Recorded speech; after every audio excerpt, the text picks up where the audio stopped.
So, hello everyone. My name's Adrian Marshall. Welcome to this Grassy Talk. We're very lucky today to have Mark Antos here to talk to us about grassland birds. Before we get on to that, I should just acknowledge that I'm speaking to you today from Wurundjeri country, that the Grassy Plains Network and the VNPA are very supportive of the whole treaty process, and actively promote care for country on public land, so on parts Victoria land and elsewhere. And we'd like to pay our respects to elders past and present and any traditional owners who are here today.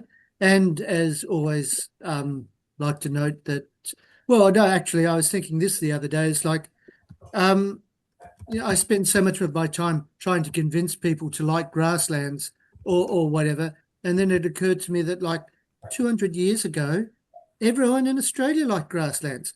It was just like 100% success. It was, and now we're got this terrible situation. So that's the thought for the day, I suppose.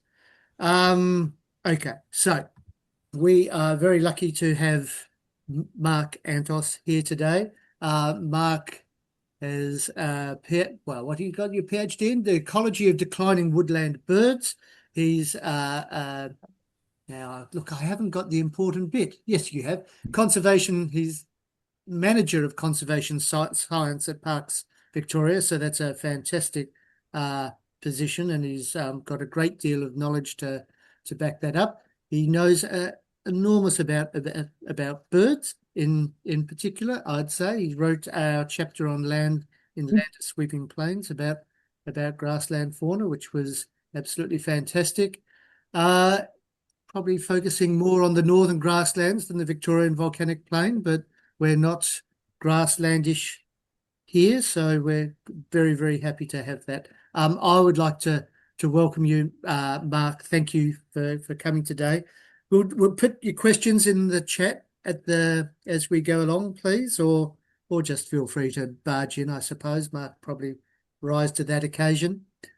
Yes, I'm going to stop talking. I think it's better that Mark shares his screen and we get some good input. Okay, thank you, Adrian, for that. I'll just get the screen share to happen, and hopefully that's appearing for everybody. Indeed. And is that in presentation mode or not yet? It's about to be, I suspect. Okay, we should be cooking with gas, would I? Yes, we are. Though we're not allowed to say that anymore. Oh, yeah, no. Solar-powered induction. Yes. Birds of the Grasslands. Sorry, it's not a very imaginative title, and it's a fairly broad one. But yeah, I hate to break it to you. We're not going to get through all of them tonight, but we'll have a red hot go at making a start in becoming a bit more acquainted with them. And thanks, Adrian, for the acknowledgement of country earlier. Just echoing and reiterating that, especially in the talk that I'll give today, because we will be talking about various different countries at a continental scale, so acknowledging the complexity and breadth of that legacy.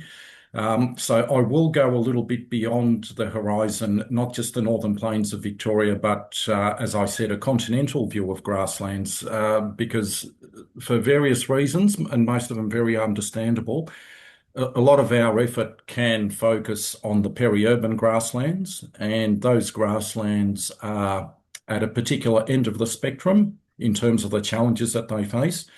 But I wanted to also highlight and celebrate that we still have huge landscape scale grasslands out there that are functioning really well and providing real beacons of hope of what these systems look like when they're in their prime, when they're not stuffed up, and when they're allowed to do what they should be doing. I won't dwell on this question too much because I guess we all know what a grassland is. It's interesting how many different ways there are of mapping grasslands. I try to find a map that matched my preconceptions of grassland. This is the closest that I could find from the Botanic Gardens.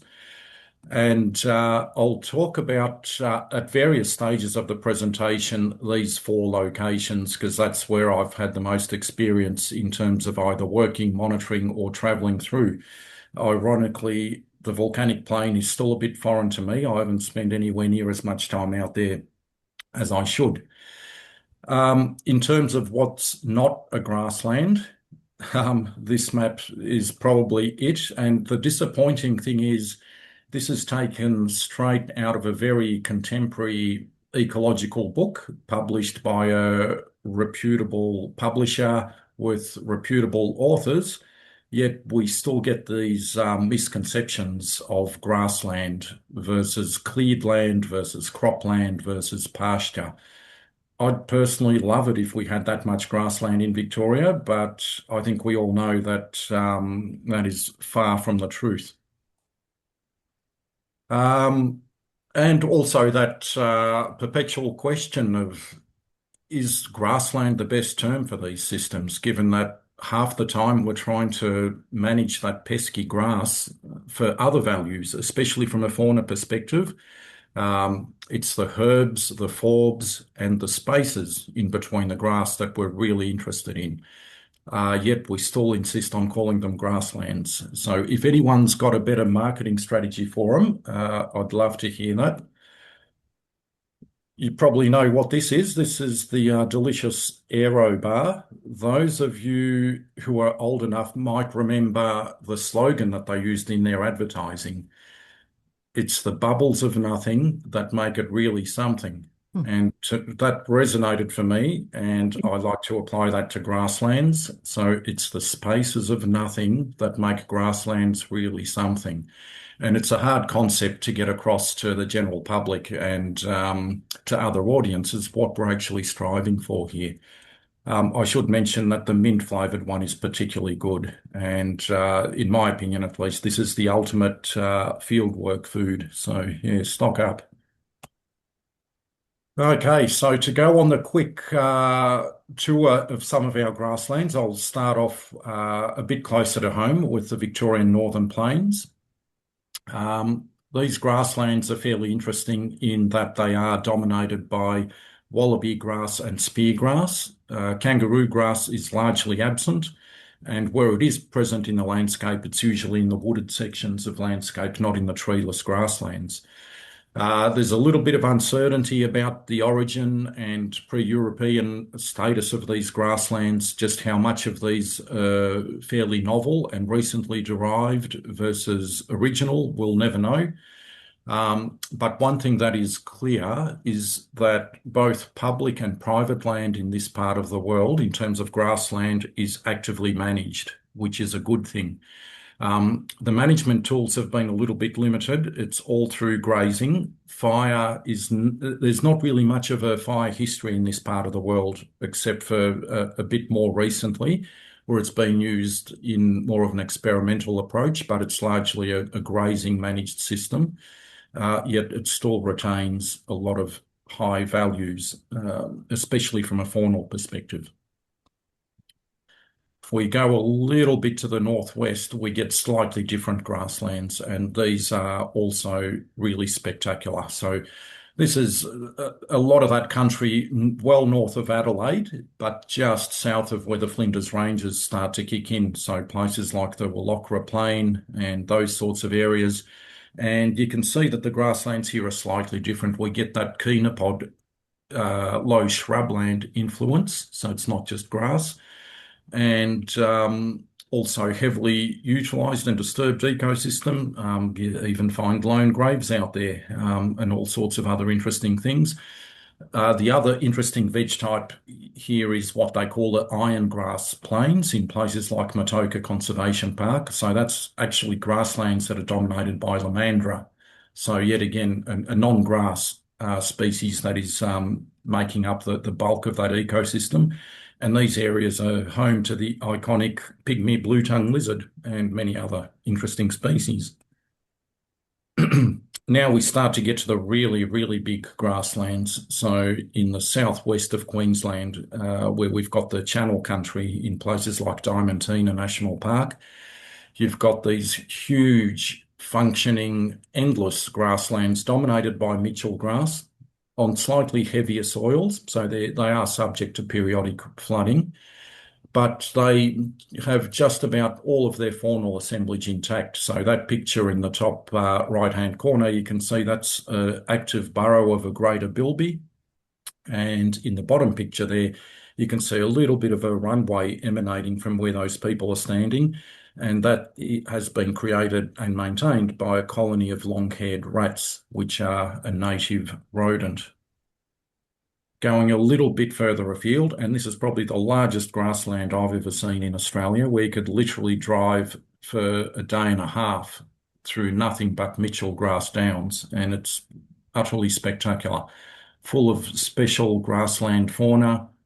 Also on that darker, heavier soil, so when it rains, you better clear out, or you better be ready to spend a lot of time in there because it all turns to slop. But also gets a lot of that northern influence in some of those ex-tropical fronts coming through and those real knock 'em down storms that really clear the biomass out of there. So the next question is, what is a grassland bird? So we don't have any neat categories or guilds.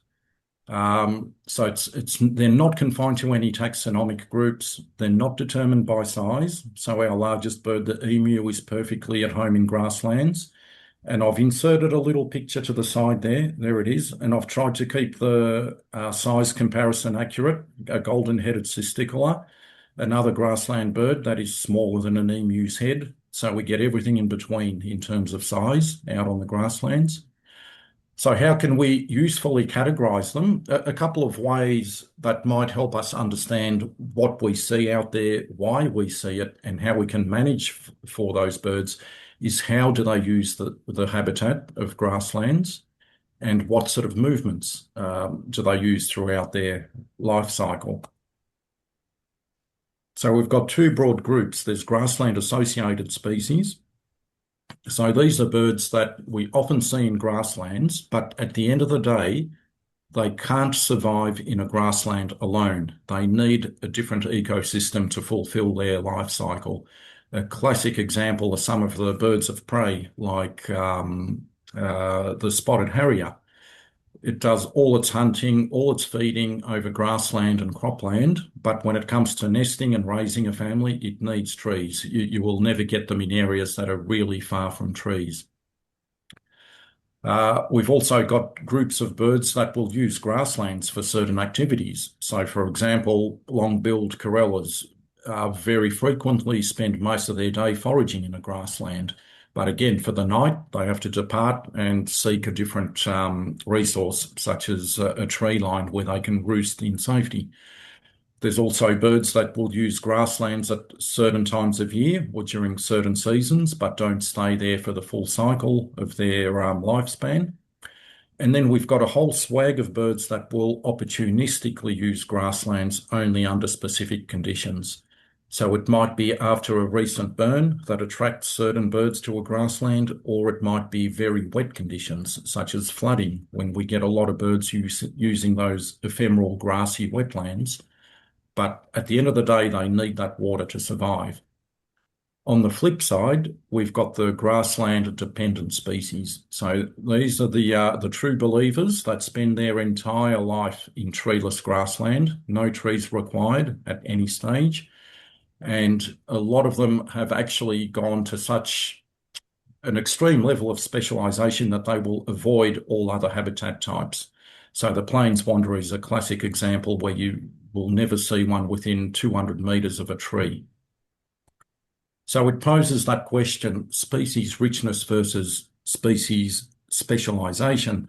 I sometimes get asked, what can I do in a grassland to increase bird species richness or species diversity?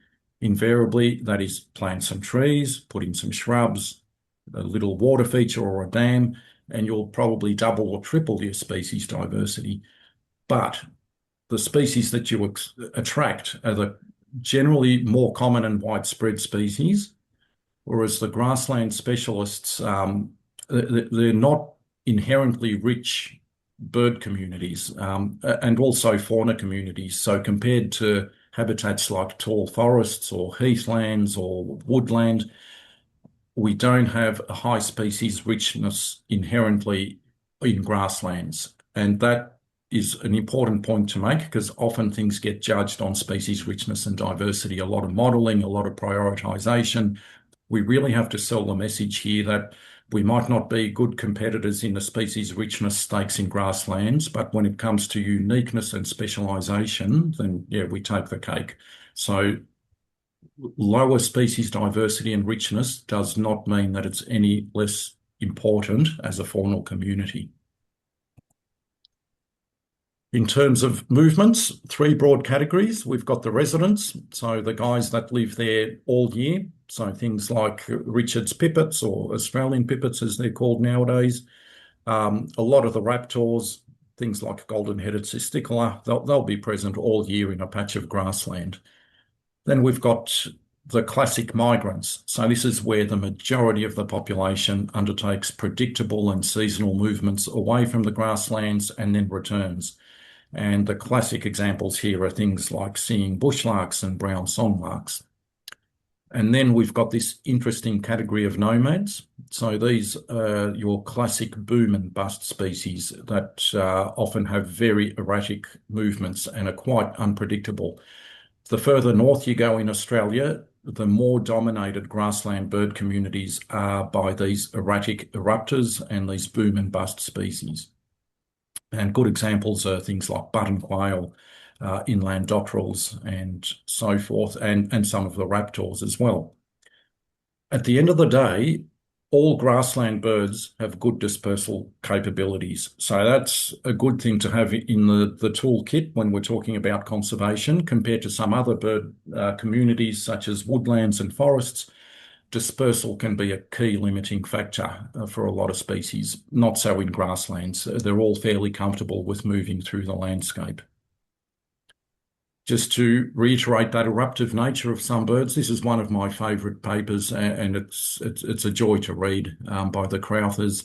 Yes, it is from a different system, from Youngler National Park up in the rainforests of Queensland, but it just highlights that issue that quail can turn up in numbers literally overnight, and it's quite phenomenal when you're out there surveying or camping in a grassland and it's quiet for days on end, then all of a sudden the next night, all you hear is quail all around you. So they're quite good, especially the button quail, at making those nocturnal flights in what must be quite significant flocks. Okay, so talking about some of the grassland associated but not dependent birds, so the ones that benefit from adding water to the landscape, there is such a thing as too much water. Unfortunately, we're seeing this pattern more and more frequently with climate change scenarios where we get huge summer storms and rainfall events in northern Victoria. This one was from 2010, 2011. Where you have a sheet of water moving across the landscape, basically from the south towards the Murray River. The bottom left-hand picture shows the aftermath of that. These are really devastating for specialist grassland fauna, both from a physical perspective, they make the ground layer inaccessible, but also the legacy they have in terms of grass growth following these events. So if the biomass isn't managed rapidly and adequately after this, you can have 2-3 years of unsuitable habitat for some of these wetland critters, grassland critters. But on the flip side, for example, in the image in the bottom left, we had things like Latham snipe and sharp-tailed sandpiper turning up, which we normally don't get in our grassland. So it does provide an opportunity for something. And it also provides opportunities for some of our favourites, like the good old brolga. They'll happily utilise dry grasslands for foraging as well, but when it comes to nesting and breeding, they really do need those ephemeral swamps, as well as you can see in the background, we've got a white-necked heron. So they do attract a lot of birds to grassland systems. In northern Victoria, you also get wonderful things like plumed whistling ducks lobbing in occasionally into our grasslands, black-fronted dotterels, and things like ibis should not be overlooked. Even after the floodwaters have gone, whenever you have soft soil, you can have many hundreds of these birds descending on a grassland and probing that soil. And obviously that's got a huge ecological impact in terms of an ecological process occurring in terms of soil aeration, disturbance and turnover, as well as predation. Once we have a few trees in the landscape, we start to get a lot of raptors utilising the grassland as well. This is just a small selection, but on a good day in the middle of summer, it's not unusual to get up to 8, 9 species in a grassland if you're really lucky. That image on the left isn't a four-winged kestrel. That is two kestrels making the most of a very misty, romantic morning and reproducing.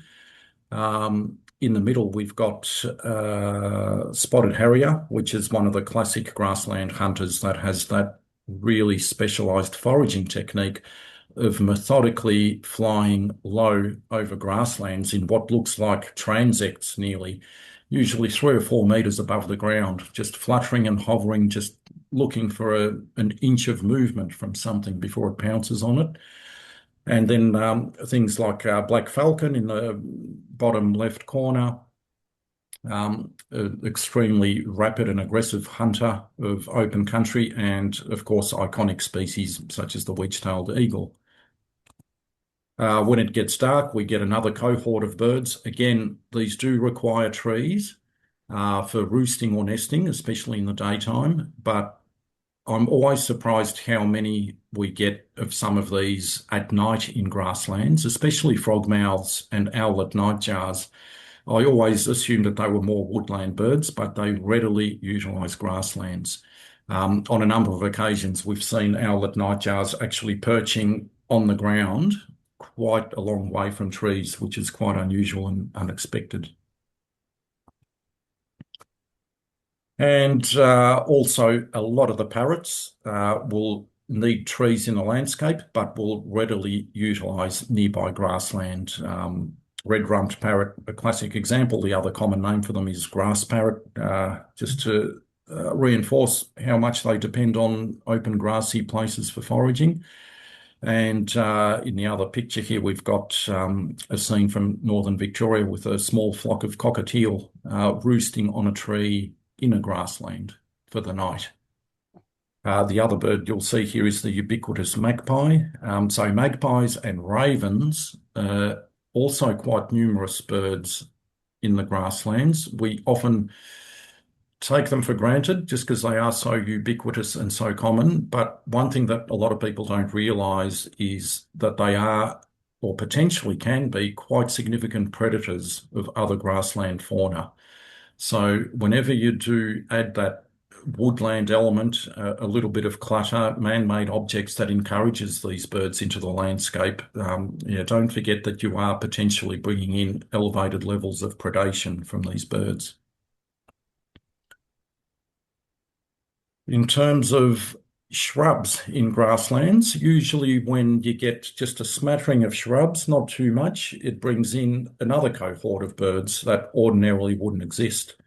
We're getting more and more reports over the years of bustards turning up in northwest Victoria.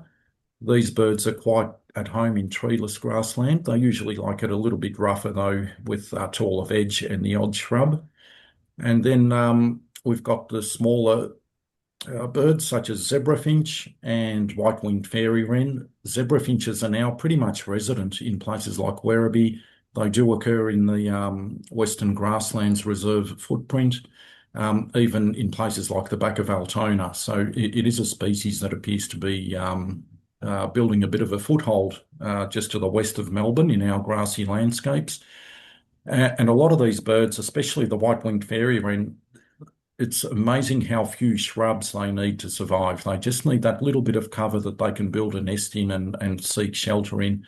So often these shrubs are only knee high, and that's all they need, and they'll be happy. Now, moving on to the interesting side of things. So let's leave all the bushes and wetlands and trees behind. This is when we get to true grassland without any trees. So all of these bird species that you see listed here, they're quite happy to survive in that sort of country. And they've been arranged here in terms of their habitat preference. So some species do prefer that higher level of biomass and grass height, and you can just about neatly arrange them in order of preference from fairly dense and thick vegetation to virtually no vegetation at all on the grassland.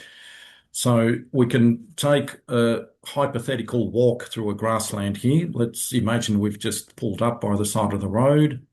We've hopped over the barbed wire fence without tearing our pants, and we've started walking in a very dense patch of grassland. And often this is where you'll find these guys, the stubble quail. They have that annoying habit of sitting tight till you're within a metre or sometimes less of treading on them, and then they take off with a very loud whirring of feathers and give you a heart attack. So they like to really dig into that really dense grassland where the biomass is a little bit higher. We've got the male on the left and the female on the right, beautifully plumaged and camouflaged birds, especially that female. The feathers nearly look like echidna spines, giving it that spiny appearance to blend in with the grass around it. But yeah, in reality, it's just the white shaft streaks of those feathers that create the effect. I did learn something new about stubble quail just over Easter when we did our bale surveys. So these guys are breeding up there at the moment.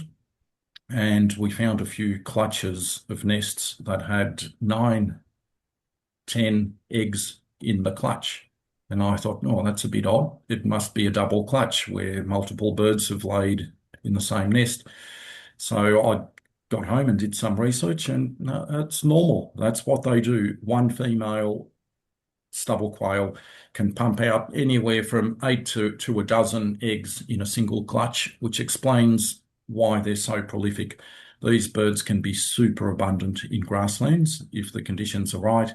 And we've had conditions where over the course of a weekend, we've done surveys and counted over 1,300 of these guys in a grassland. Moving out of the really thick patch of grass into slightly shorter and less denser, but still moderately dense grassland, we get a lot of these passerine birds, so perching birds that nonetheless have adapted to a lifestyle without any trees to perch in. So the Richard's pipit is ubiquitous in just about every grassland and every treeless habitat you see in much of Australia. So these guys are residents. They're here all year. They nest on the ground. They feed on the ground. Then moving on to brown songlarks. These birds are quite interesting in terms of males and females being highly dimorphic. The males are much larger than the females. So both of these pictures are male birds. They get that beautiful chocolate brown breeding plumage. The female bird is so much smaller that it's one of the few Australian bird species when it comes to bird banding. We're actually instructed to put different sized bands on the male and on the female. So that's how big the size difference is. And these birds have a very beautiful, unique metallic grating display call. So they'll fly up into the air, they'll hover and emanate that call. It nearly sounds like an R2-D2 sound effect, and then they'll plummet back to the ground after they finish that. And then on the right, we've got the diminutive singing bushlark. This is another migrant. So both the songlarks and bushlarks, about 80–90% of the population will disappear from Victoria for the winter months and head north, and then they'll come back again in the spring. I think the singing part in the bushlark's name is probably being a little bit overly kind to it. I wouldn't quite call it singing, but it's not an unpleasant call nonetheless. I should say that these birds are some of the most widespread birds in Australia, yet the most poorly studied and poorly understood. This one I haven't labelled because I'm sure it's going to stump everybody. It certainly stumped us when we were picking these guys up, because up in northern Victoria they're quite rare, but they're quite common in the south. Some of you will probably already know what this is. They're a reasonable size, fairly chunky. The trailing edge of that feather has that white ghosting effect, which is diagnostic. And then when you look at the claws, especially the hind claws on that bird on the right, you can see just how long they are. So this is one of our introduced grassland birds, the Eurasian skylark. Again, these guys have a similar behaviour to the brown songlarks. They'll go up really high and give their display songs. And they can be up so high when they do their songs that you'll hear the song, but you just don't see the bird. Okay, so getting out of the denser stuff, we're now coming into grassland that's of a moderate thickness. So the grass is getting a little bit shorter and a little bit sparser, and this is where the button quails start to kick in. Little button quail, up the top, you've got a male, and down the bottom, the female. So this is one of these rare bird species that shows reverse sexual dichromatism, where it is the female that's the colourful one and the male retains the dull plumage. You might think that the shape of that male is a little bit strange, and you'd be right. That's because he is brooding two chicks. I think those chicks are probably big enough to fend for themselves, but they've just shoved their heads right underneath him and getting as much warmth as they can. And yeah, also with the red-chested button quail, we can see the female down the bottom with that beautiful breeding plumage, and the male up top, which is a little bit more subdued. So these are the guys that can really turn up overnight, and that they've got those really eruptive patterns and nomadic boom-bust cycles. I was told not to talk about these guys because you've had to talk about these, so I should just whiz through this. Again, that reverse colouring where the female on the left of the plains wanderer is the colourful one and the males are dull. Again, looking at that male on the bottom, looks a bit squished. That's because there's about 4 youngsters huddling underneath him, giving him that feather duster shape. So yeah, it's quite an unusual behaviour. Speaking of unusual behaviour, that the female at the bottom left, if you look at her feet, she is literally standing on her tippy toes to peer over the top of the grass. So at this stage, we only get these birds where the grass is really short, 15 centimetres or less, and really sparse. So typically 20% grass cover or less in most cases. So we've moved a long way from that really dense patch where we were getting the stubble quail. We're now getting towards the other end of the spectrum. Even though they are pretty spectacular birds, they do blend into nothing when they want to. You can see just how bare this section of grassland is, and there's a male plains wanderer pretending that he's not there, basically. We did do a series of sitability experiments for our surveys just to make sure that we weren't missing the birds that were hiding in thicker vegetation. So we had the local primary school kids make all these little models for us.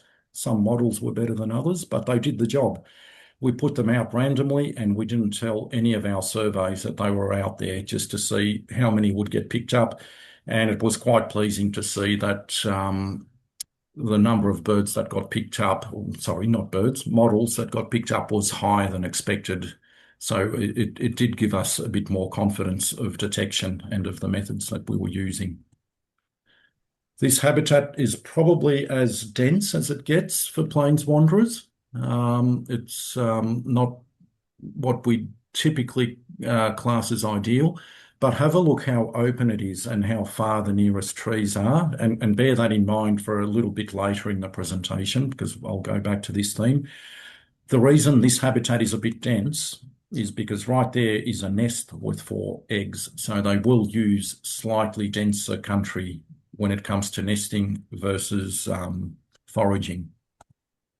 Here we've got another example. This is much more typical. Again, look how clean and open the structure is, how far we are from the trees. And again, in this little tussock, there's 4 more eggs hidden away.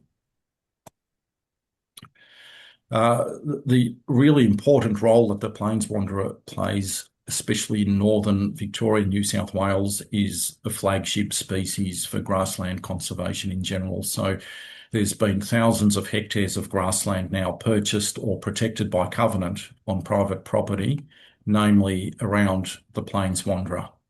But the benefits have flown on to a whole suite of other species and the entire ecosystem. And it's just fantastic to see that local communities have really embraced this species as a bit of a local hero. Okay, grasslands do attract a lot of errant shorebirds as well. So these are birds that have forsaken wetland margins and are quite happy on dry land.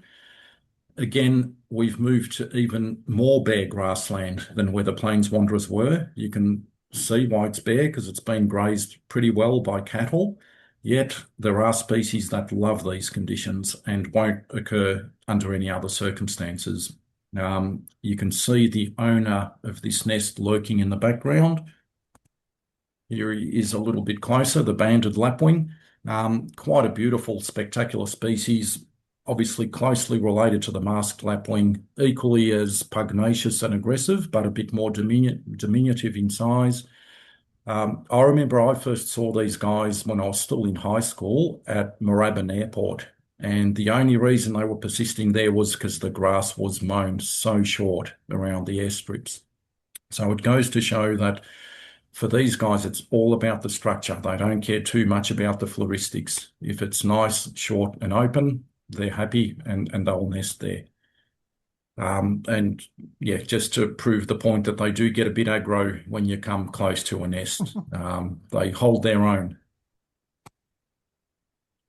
So we've reached the opposite extreme of our grassland walk, where the grass has pretty much run out and we're nearly on bare dirt, yet even this habitat gets utilised by grassland species. So things like the inland dotterel, and sorry for these crappy images, we don't get these birds in Victoria very often, so don't get too many chances to photograph them.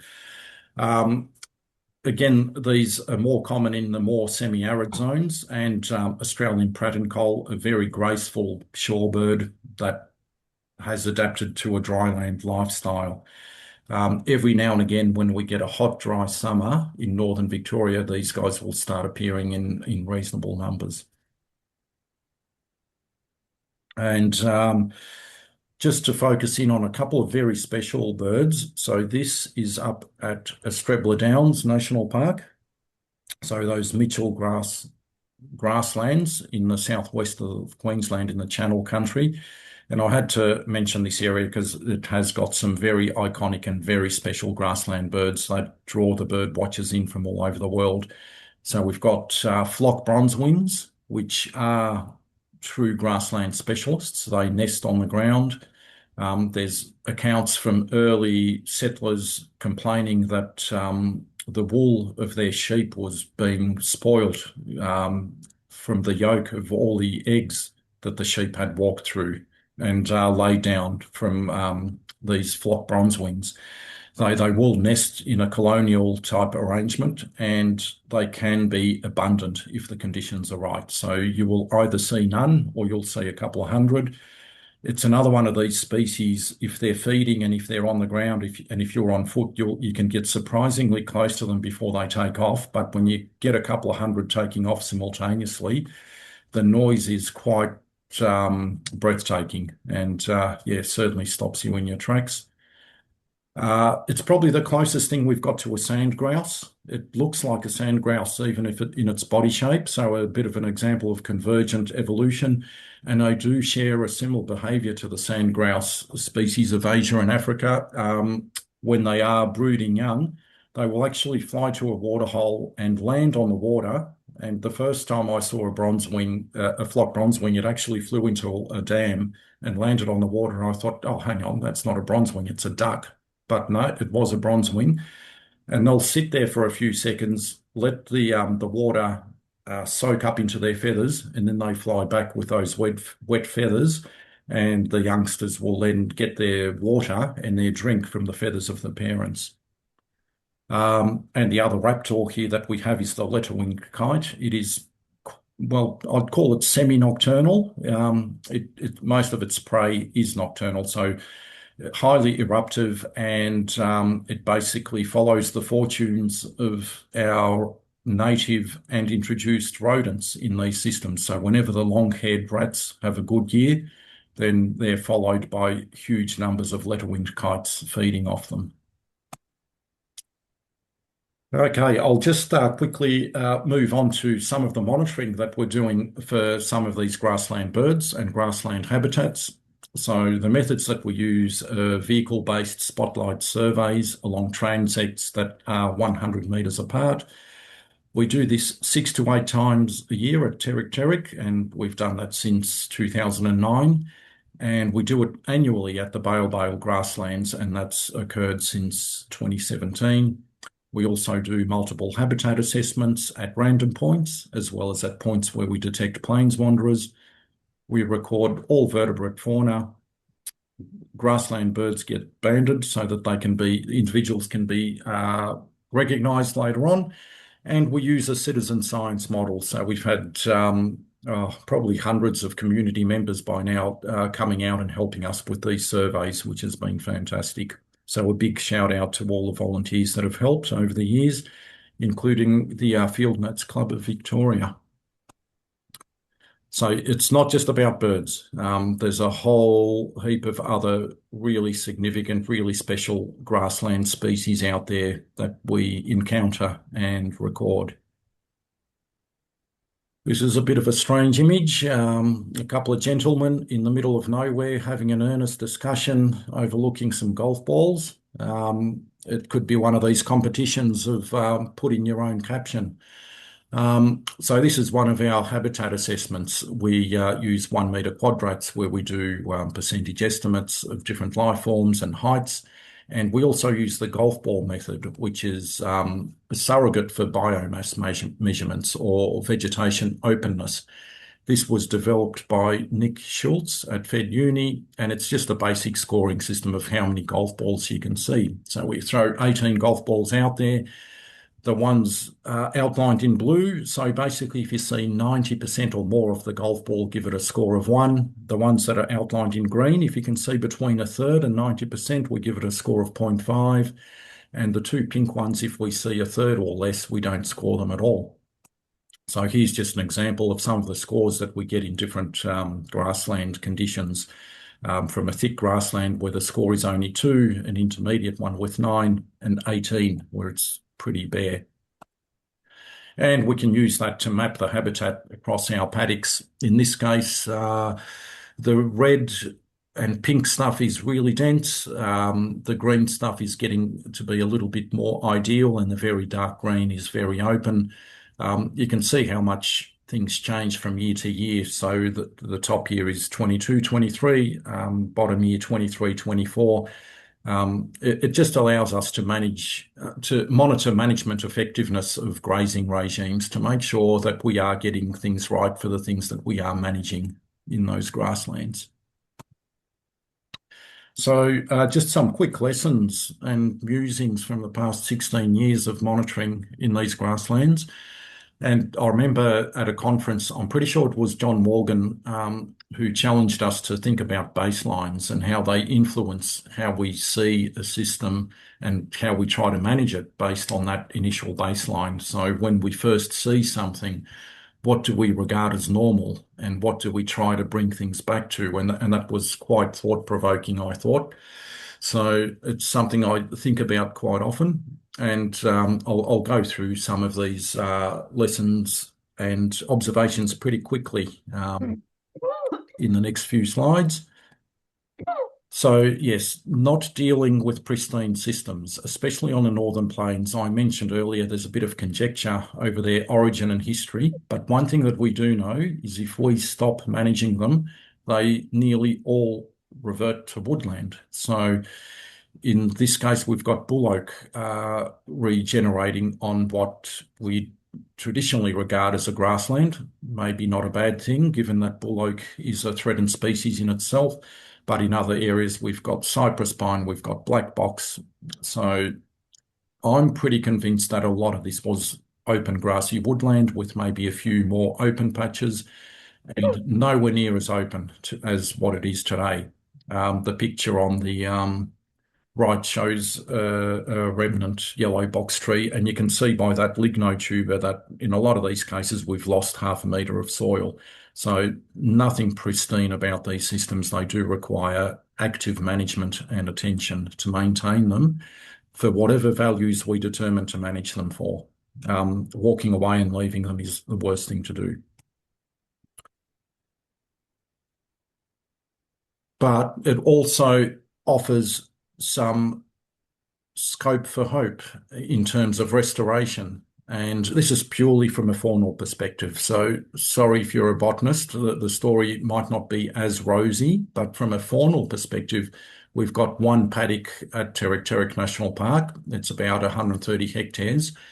Up until the mid-1990s, it was a lucerne crop before it became part of the national park. Following the cropping, there was massive speargrass bounce back to the extent where you literally had to put down a waypoint in your GPS where you parked your car or you'd never find it again. Following some fairly intensive management, including two fairly extensive and hot ecological burns and one wildfire started by lightning, and then the ongoing application of ecological grazing. So ongoing but not constant grazing. So putting the stock on when it's needed, taking them off when things were getting a bit bare. We've been able to restore some semblance of habitat structure. So if you look at that middle image in the bottom row, you can see in the foreground there's an exclusion plot that's only received treatment through burning but no grazing. That's still dominated by annual grasses and oats.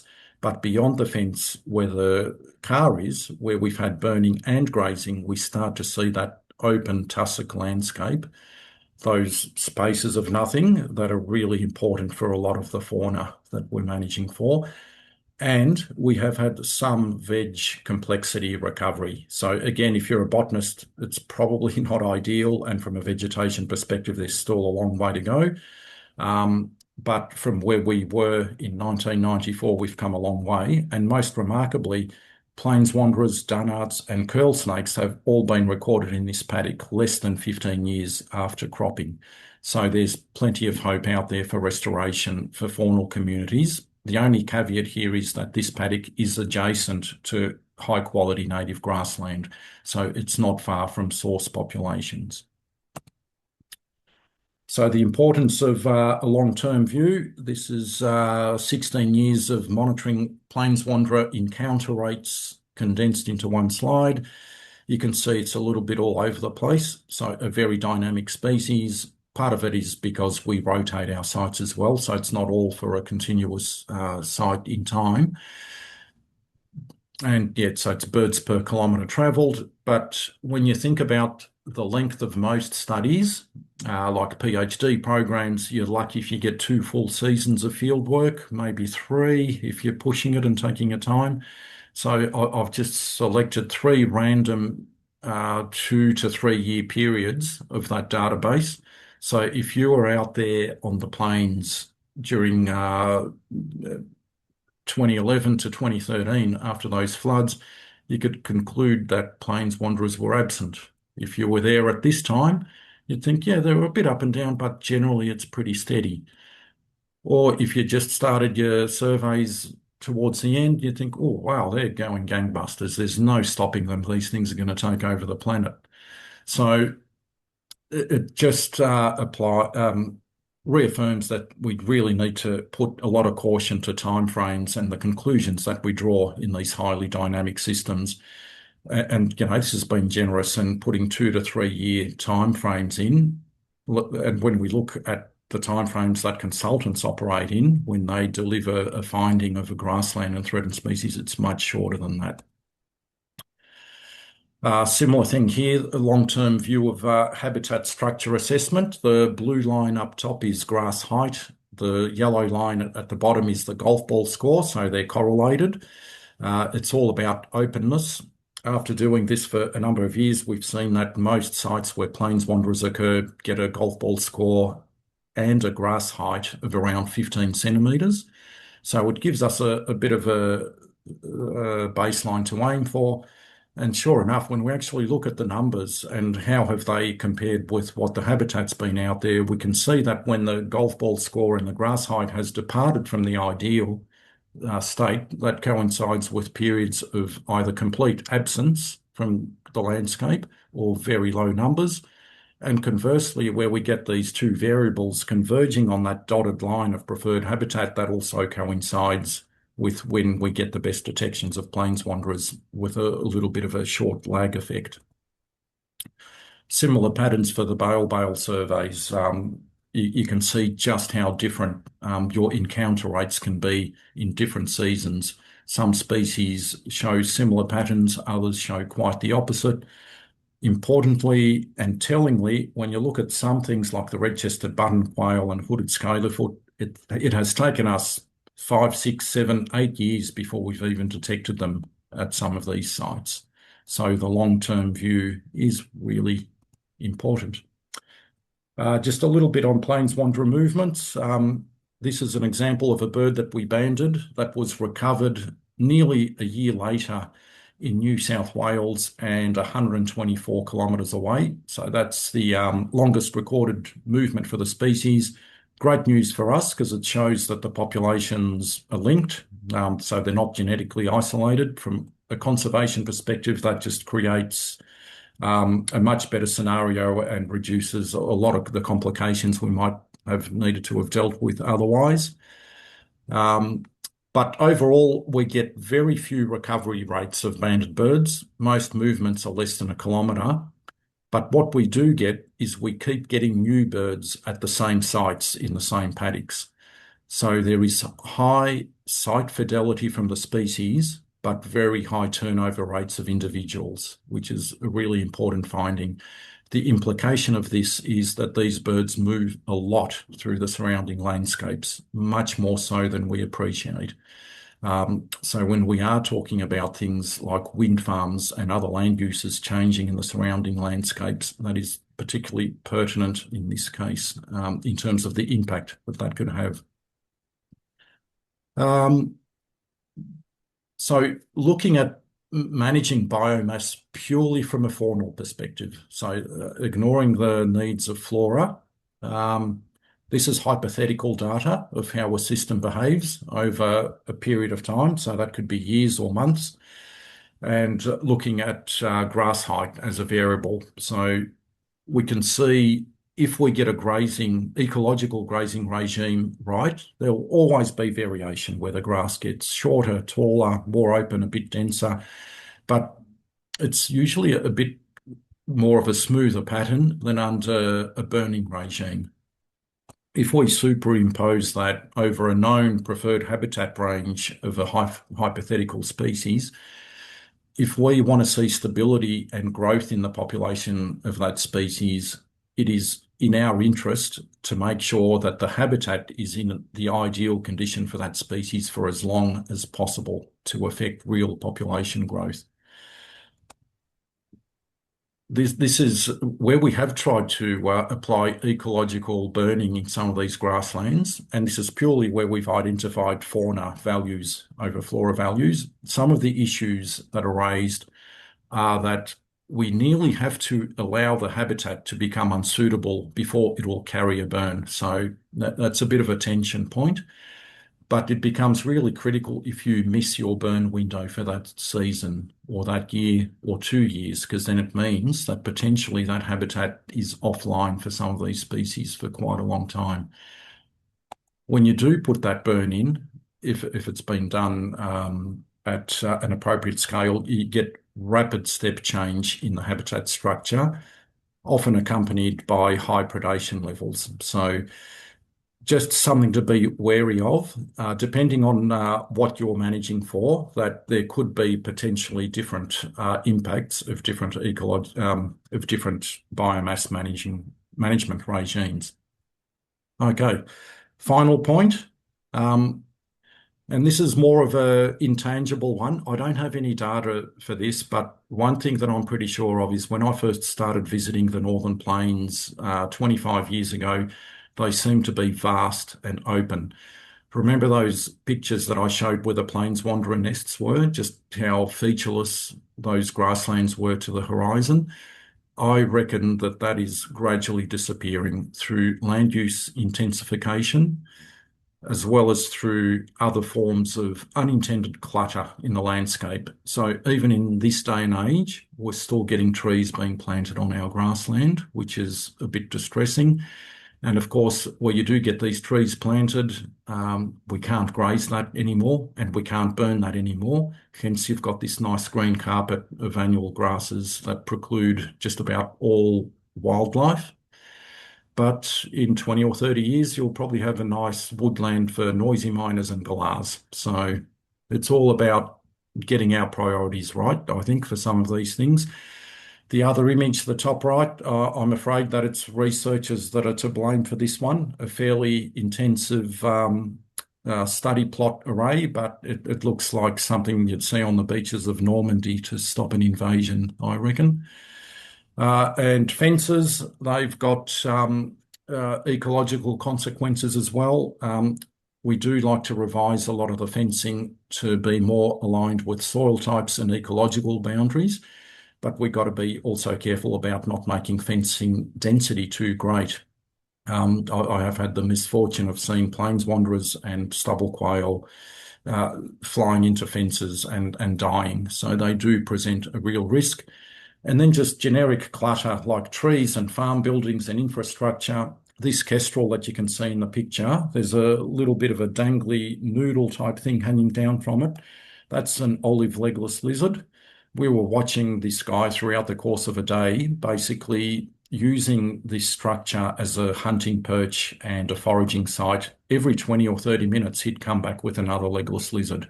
So he was just literally cleaning the place out. And then we've got the bad boys of grassland clutter. Who knows what ecological ramifications there'll be from wind farms and other renewable infrastructure that's not correctly sited without ecological consideration in mind. That's it. I'll finish there. With a nighttime photo from Daryl Whitaker of the Bale grasslands, just because I think that these grasslands are vastly underappreciated for their nighttime spectacle. If you ever have the chance to get out into a grassland, especially a bit further away from Melbourne on a dark night, it's phenomenal. The stars are all out there and all those special animals start to come out as well and become a lot more detectable. That's it from me. Thank you. Thank you, Mark. That was really, really interesting. It was like, yes, what a lot of complexity going on out there and so on. I'd be very interesting to hear what other people have to say. I'm wondering with your grazing, like how much you try and create a bit of a mosaic landscape. You say you manage for all the different sort of values there. So are you trying to create quite a like density of difference, as it were, like lots of habitats? Yes, absolutely. And we've got a few other things going for us, like soil type as well. So some of those soils will carry a different structure, even under the same grazing regime. But it is all about diversity. Some of our research has actually found that the paddocks where plains wanderers are detected are a little bit more dense than where they're not detected, but they have more patchiness within them. So they have more density, but the patches that are embedded in that density are quite bare as well. So yeah, you're right, Adrian. You do need that patchiness, and we're also lucky in terms of having the grassland divided into all sorts of paddocks. So different grazing regimes can be applied for different reasons. Some of those paddocks are purely managed for flora values. So the grazing regime there is very different from a paddock that's managed, for example, for plains wanderers, which again is very different for a paddock that is at a very early stage of recovery following cropping or disturbance. Mm. Can I also ask, like with the grazing, how does it, and your comparison to fire, what's the cost differences in there? Is like one a more I mean, you're in a semi-arid environment too, so I expect it's different down in the Victorian volcanic plain or whatever. But in the northern grasslands, is it cheaper? Like Parks Victoria doesn't really use grazing down south very much at all. So it's quite an interesting Yeah, situation. it is interesting. And look, I'm not a financial person, and I'm not on top of the costs, but we have more qualified people that could probably comment on that. So Ben Hodgins is our grazing manager that looks after all of that on the Northern Plains, and people like Faye, who's on this call, some of the graziers that deliver excellent ecological outcomes for us. So from a Parks Victoria perspective, the cost is fairly negligible because it's not our stock. So we just make the land available to approved graziers who understand the ecology of the place, that actually care about it and have a good understanding of the impacts of sheep or cattle over time. People who can actually forecast and foresee what the paddock's going to look like in a week and a month before things get out of hand. And also graziers who have the flexibility of taking that stock off at very short notice. So if we put the word out, look, the stock has to go off, then it has to go off pretty quickly. The main costs are making sure you've got the infrastructure to sustain that management regime. So fencing and watering, that can be substantial, but once you get it right, it's usually long-lived and long-lasting. From a burning perspective, it probably also has its own expenses. There's a lot of people involved in developing burn plans, all the behind-the-scenes planning, then actually fulfilling all the regulations. As far as I understand, we still have to put in a mineral earth break around a lot of the burns in grasslands. So there's a lot of prep work and potentially a lot of damage and impact there as well. And then, having people present at the burn itself and following up the next day if required. So, yeah, look, it is a good question, and I haven't got the answer, but in short, there's pros and cons to both from a cost-benefit analysis perspective. Mm, mm. Ben, you've got a question. You've got your hand up.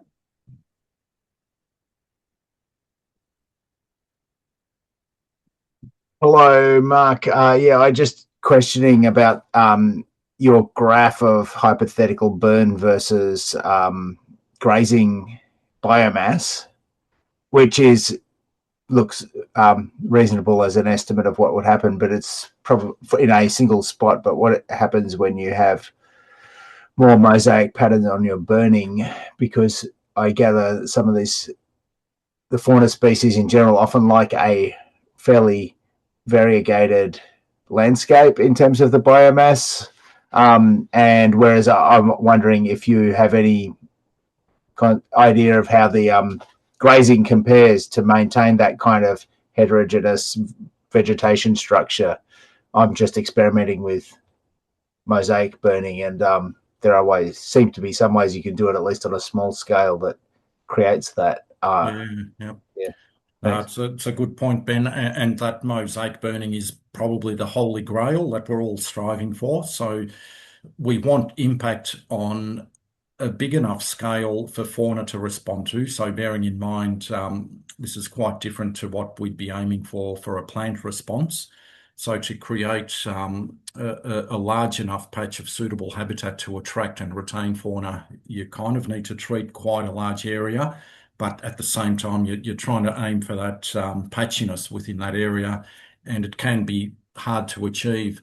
A lot of the larger burns that I've seen up in northern Victoria, they've been fairly comprehensive, probably overachieved.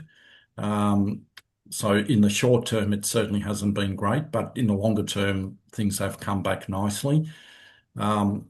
With the grasslands and responses to grazing, like I mentioned earlier, quite often, even if there's fairly significant grazing pressure applied, certain soil types and patches of the paddock will get eaten out a little bit more than others.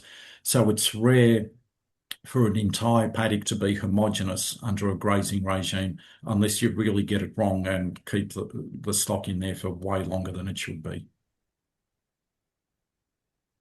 Deb. Deb, do you have a question? Yes, sorry. Yep. I've got lots of questions. Quails. The quails come back overnight. Why do they come back overnight? What brings them? Is it water? Why do they come? Sorry, that was about quail, was it? Yeah, you said quails appear overnight. Yes. Why do thousands of quails turn up overnight? Why? Well, I think curious. they travel overnight, I suspect, as a predator avoidance mechanism when there's less hawks awake to munch on them. But it's all about conditions because they have that ability for continental scale movement. So, for example, when we have La Nina years in the inland of Australia, all of a sudden you've got hundreds of thousands of hectares of habitat coming online that's usually not available, and all these birds will flock there. They'll breed up. Like I mentioned, they can have a clutch of up to 12 eggs. Yeah.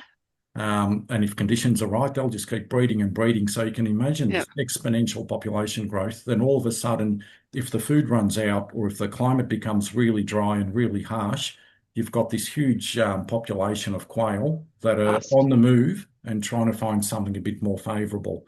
So that's why you can get these large numbers moving fairly quickly. The other thing that happens is a bit more of a lag effect is all the predators that rely on those aggregations. So things like cats and foxes, they can build up in some of these systems as well. And then all of a sudden, when the quail depart, you're left with this elevated population of hungry predators out there that then are going to start munching on the things that can't get away. So things like mammals and reptiles all of a sudden become a lot more susceptible. The letter-winged kites show a very similar pattern with the long-haired rats. It's that classic boom and bust cycle. They'll really build up in numbers. Then when the rats crash, the letter-winged kites start starving. A lot of them just drop off the perch where they are, but then we also get this pattern of seeing eruptions where these usually rare birds start turning up in places like Victoria. Oh, so they just move around a lot. Okay, so it is sort of water a little bit. Or changes in conditions. Much of it's climate driven. Yeah. Climate driven. Okay. I've got more questions, Adrian. Sorry. Yeah. You know, you talk about grazing. Are there any places where plains wanderers exist with native grazers?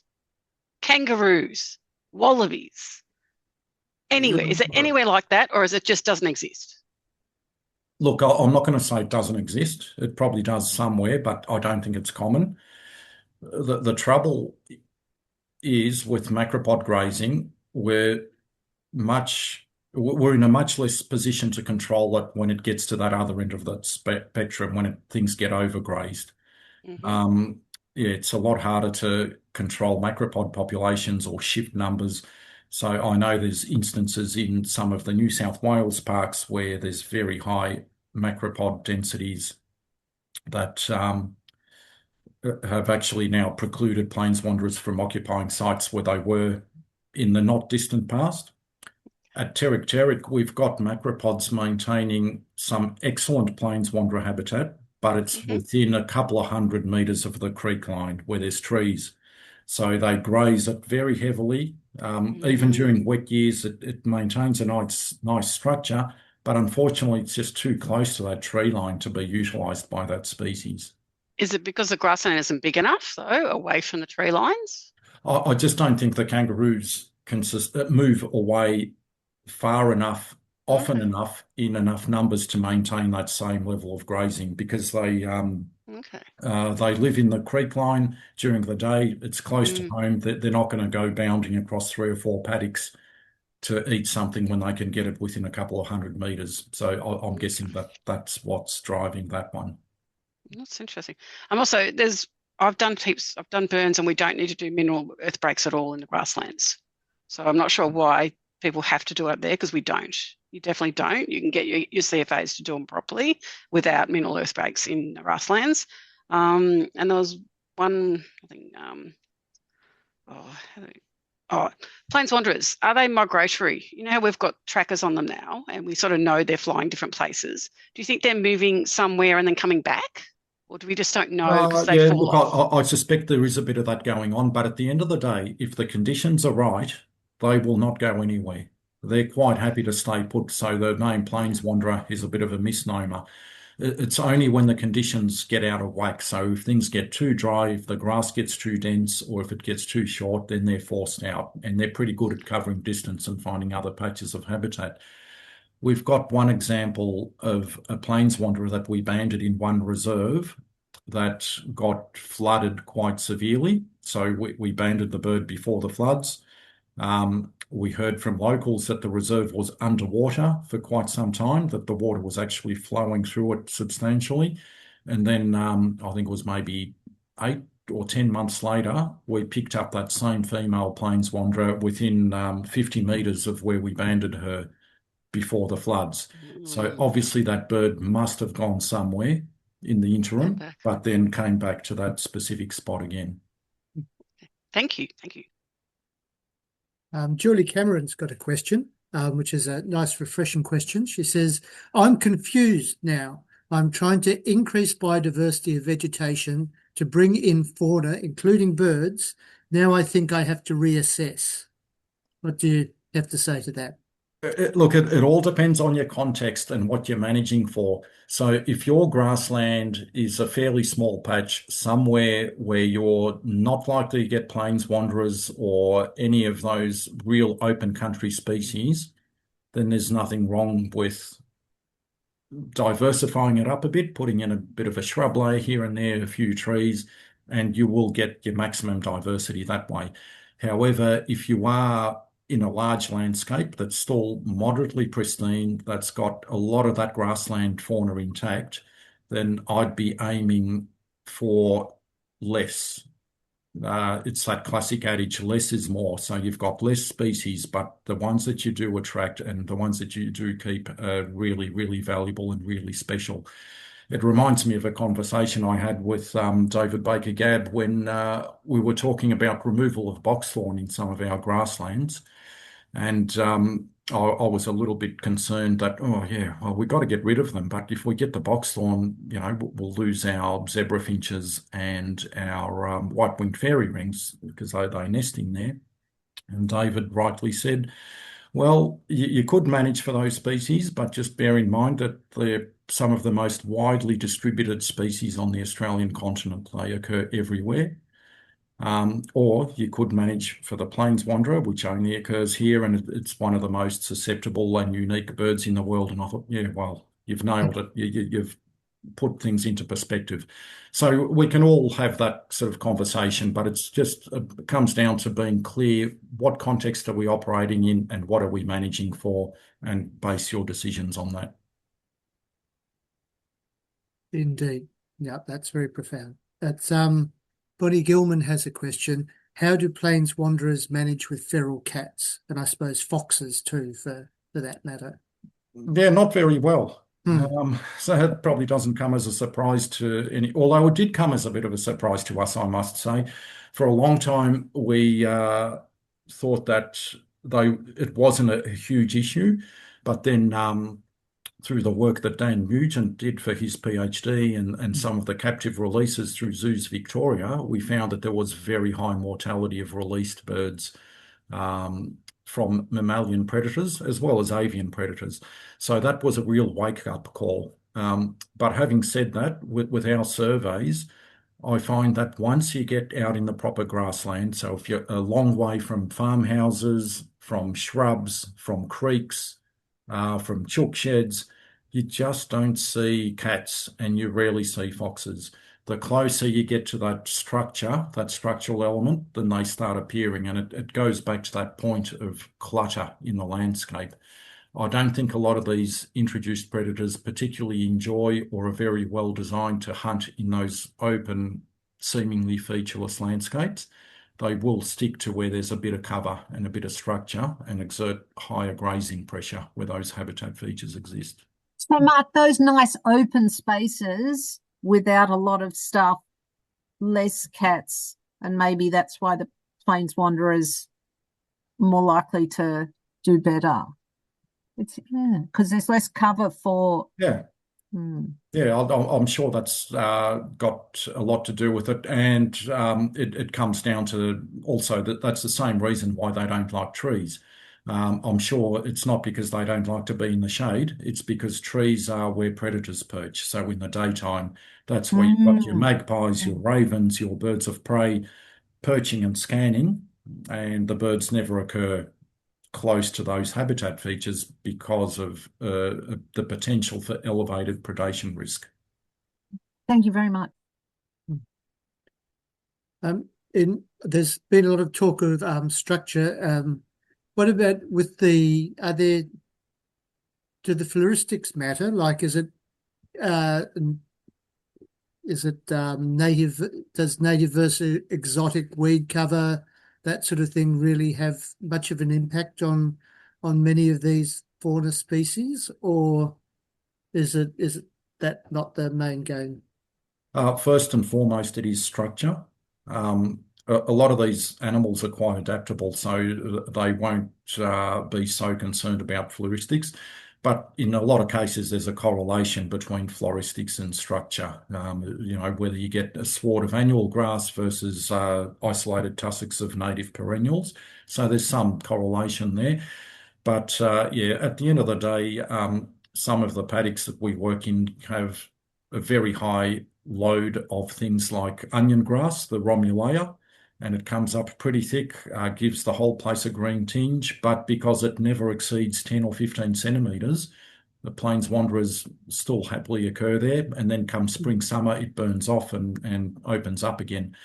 So it's not such a big impact, and we certainly do see a lot of these grassland birds being quite opportunistic in their diet. They're quite happy to feed on exotic plants as well as native plants. Okay. Again, it's one of those arguments for, I suppose, people dismiss grasslands because they're degraded for one reason or another, and it's really a poor characterisation of them. One more question, then maybe we'll let you go. David O'Connor has a difficult question for you. What grasslands have been identified in the Sunbury Diggers Rest area, and what strategies could be undertaken to help preserve these grasslands? Geez, that area is pretty foreign to me. I tend to drive through it rather than stop and admire it. So I really don't know. I'm betting that just about everybody else on this call is more qualified to answer that question than I can. So yeah, you're right, Adrian. It's pretty difficult for me, and I'm sorry that I can't give a satisfactory answer on that one. David, maybe if you want to hang around for the meeting afterwards, there'll be a whole bunch of people who will be happily dive into that gnarly question. Thank you. Yeah, it's fantastic. Good to have people from Diggers Rest, Bunbury area there here with us. Okay, everyone. Thank you, Mark. That was fantastic. It's like there's a wealth of knowledge, and it's we will be getting out to the northern grasslands this spring. We'll make sure we run at least one or two tours out there. So hopefully we'll see you in person at one of these lovely, beautiful places. And yes, thank you for your time and for the good work that you and Parks do up there. It's fantastic. And as you say, hopeful, which is nice to get that angle on things. It's always inspiring.